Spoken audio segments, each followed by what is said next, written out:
ना स्टूडेंट्स, हमने potential difference पढ़ा, पोटेंशियल पढ़ा, ये पढ़ा कि स्केलर क्वांटिटी होती है, उसकी यूनिट वोल्ट होती है या जूल पर कूलम। नेक्स्ट हमारा टॉपिक है electric potential due to a point charge. Potential निकालने के लिए हमें क्या चाहिए रहेगा? वर्क डन चाहिए रहेगा। तो first of all we are going to find out work done, external work done. when I say work done, it is external work done, always remember in this chapter। ठीक है, अब हम क्या करते हैं, एक पॉइंट लिया, ठीक है, ये पॉइंट लिया, इस पे चार्ज प्लस क्यू रख दिया। अब यहां पे हम क्या करेंगे, इंफिनिटी से यहां से एक पॉइंट लेंगे P। कितनी डिस्टेंस पे? मान लिया R डिस्टेंस पे एक पॉइंट ले लिया P, ठीक है। अब हमें इंफिनिटी, ये इंफिनिटी है, यहां से आपको P पे लाना है, ठीक है। ये इंफिनिटी से आपको Q नॉट टेस्ट चार्ज है, इसको आपको कहां लाना है? पॉइंट P तक लाना है।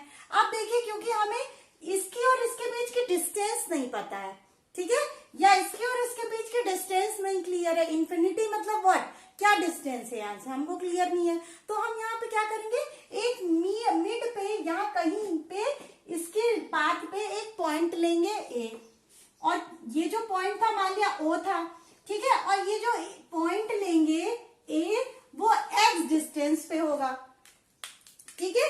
ये जो पॉइंट लेंगे वो x डिस्टेंस पे होगा। ये जो पॉइंट है मान लिया ये आपका पॉइंट है A, ठीक है। क्यों ऐसा करा? क्योंकि इंफिनिटी की हमें डिस्टेंस नहीं पता है पॉइंट O से, ठीक है। अब क्या करेंगे, यहाँ पे x डिस्टेंस पे O पॉइंट से A पॉइंट लेगा। अब यहाँ पे स्मॉल वर्क डन निकालेंगे, ठीक है, A को B तक लाएंगे, B तक लाएंगे तो स्मॉल डिस्प्लेसमेंट होगा, उस डिस्प्लेसमेंट को क्या लिखेंगे? dx लिखेंगे। समझ में आया यहाँ तक?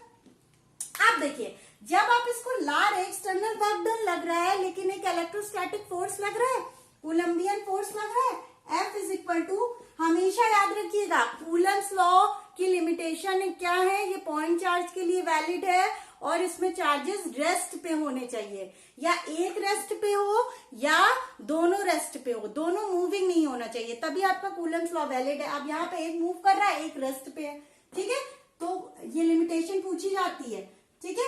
अब ये आपका फोर्स क्या हो जाएगा? K, ये क्यू क्यू नॉट अपॉन, ठीक है, यहाँ पे है ना, इस पॉइंट पे पहले लाना है एक्स स्क्वायर। ये हो गया आपका कूलम्बियन फोर्स। नेक्स्ट आपको पता है हमारा work done is equal to क्या होता है? फोर्स इंटू डिस्प्लेसमेंट, ठीक है। अगर आपको स्मॉल वर्क डन चाहिए dw, हमको वर्क डन क्या चाहिए? A से B लाना है, A से B लाना है, स्मॉल वर्क डन चाहिए, लेकिन हम लोग क्या कर रहे हैं? अगेंस्ट द फोर्स वर्क कर रहे हैं, against the electrostatic force work कर रहे हैं, मतलब negative of F dx। Small displacement के लिए क्या हो जाएगा? dx हो जाएगा।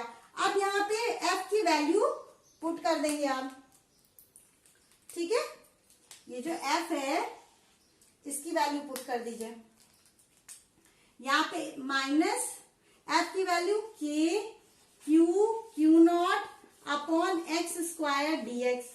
स्मॉल वर्क डन निकल गया। अब अगर पूरा वर्क डन हमें निकालना है तो कैसे निकालेंगे? W is equal to integrate कर देंगे, माइनस बाहर रखिए, integration Q naught upon X square dx। First of all याद रखिए, इंटीग्रेट किया है तो हम कुछ लिमिट पुट करेंगे, अपर लिमिट लोअर लिमिट। हम कहां से कहां ला रहे हैं? इंफिनिटी टू पॉइंट P तक ला रहे हैं, तो इंफिनिटी तो आपका लोअर लिमिट हो गई, ठीक है। इंफिनिटी से ला कहां पे रहे हैं? इस चार्ज से R डिस्टेंस पे, इंफिनिटी टू R, ठीक है, ये हो गया आपका। नेक्स्ट इसको इंटीग्रेट कर देंगे, माइनस क्यू नॉट आप बाहर निकालेंगे, infinity to R 1 upon X square dx, ठीक है। अब इंटीग्रेट जिन बच्चों को नहीं करना आता है, 1 अपॉन एक्स स्क्वायर dx है, ध्यान से सुनिएगा, इसको कैसे लिख सकते हैं? x ऊपर जाएगा तो x की पावर -2 dx लिख सकते हैं। इंटीग्रेशन में हम क्या करते हैं? एक पावर ऐड करते हैं, x में एक पावर ऐड करी 1, तो -2 + 1 कितना आया -1। और ये जो आएगा ये सॉल्व करने के बाद इसे नीचे लिख देंगे, तो यहाँ पे क्या है x की पावर -1/-1, ये आ गया इंटीग्रेशन। अब यहाँ पे पुट कर दीजिए -k(q)(q0)। बेटा इंटीग्रेशन नहीं समझ में आएगा तो दिक्कत होगी। तो ये हमारा आया है x की पावर -1/-1। लिमिट क्या है इंफिनिटी टू r। -1 को बाहर निकाल लीजिए तो माइनस माइनस क्या हो जाएगा पॉजिटिव हो जाएगा। और 1/x को हम क्या x की पावर -1 को आप क्या लिख सकते हैं, ये x की पावर -1 है तो इसको क्या लिख सकते हैं 1/x इंफिनिटी टू r। ठीक है, अब work done is equal to क्या हो जाएगा k(q)(q0)। अब upper limit minus lower limit 1, एक बार x में r पुट करेंगे, एक बार इंफिनिटी। Upper limit r -1/∞। यहां पे नोट कर लीजिएगा कि 1/∞ आपकी क्या होती है 0। ओके, ना देखिए वर्क डन हमारा आ गया k(q)(q0)/r। ये आपका वर्क डन आ गया। और k की वैल्यू क्या आती है, यहाँ पे भी k की वैल्यू नहीं चेंज हो जाती है 1/4πε0 for permittivity in free space. ठीक है, फ्री स्पेस होगा तो ε0 हो गया आपका। अब हमें पता है पोटेंशियल क्या होता है, potential is equal to work done upon Q0। तो potential V is equal to work done upon Q0। आप इसको डिवाइड कर दीजिए। ठीक है, यहां तक नोट कर लीजिए, आगे बताते हैं। नोट डाउन कर लीजिएगा, अच्छे से डायग्राम भी बना लीजिएगा। ठीक है,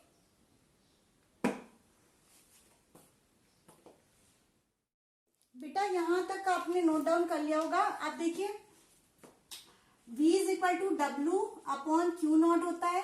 ठीक है, W आपका निकल आया था k(q)(q0)/r।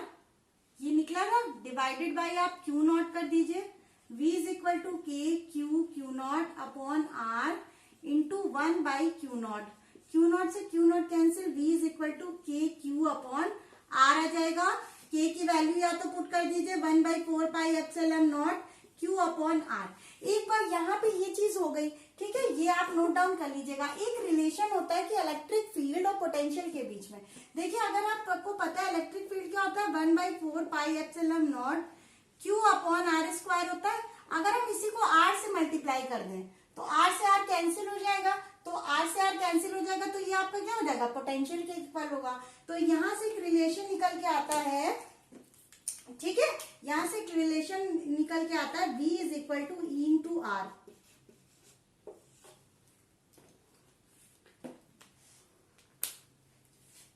ये नोट डाउन कर लीजिएगा। नाउ स्टूडेंट्स, हमने यहाँ से देखा कि हमारी जो इलेक्ट्रिक फील्ड थी वो इनवर्सली प्रोपोर्शनल टू r² थी, और जो हमारा पोटेंशियल था वो इनवर्सली प्रोपोर्शनल टू r था। ठीक है, अब एक ग्राफ है आपका, ये V और E और ये आपका R। तो आप देखेंगे हमारा E जो है कैसे वैरी कर रहा है r² से, मतलब बहुत जल्दी जल्दी वैरी करेगा। ठीक है, r² एज ए सेंस, ये अगर मान लीजिए ये R2 है तो ये जो होगा 1/4 कम हो जाएगा, इनवर्सली प्रोपोर्शनल इलेक्ट्रिक फील्ड कम हो जाएगी। ठीक है, तो अब यहाँ पे देखेंगे इलेक्ट्रिक फील्ड का ग्राफ क्या होगा, एकदम कर्वी बनेगा। ये आपका इलेक्ट्रिक फील्ड का ग्राफ है, और जो हमारा पोटेंशियल का ग्राफ है वो धीरे धीरे ऐसे थोड़ा सा लीनियंट बना के, बस ये पोटेंशियल का ग्राफ हो गया, ये ई का ग्राफ हो गया। इसको नोट डाउन कर लीजिएगा, ये ग्राफ भी इंपॉर्टेंट है तो बना लीजिएगा।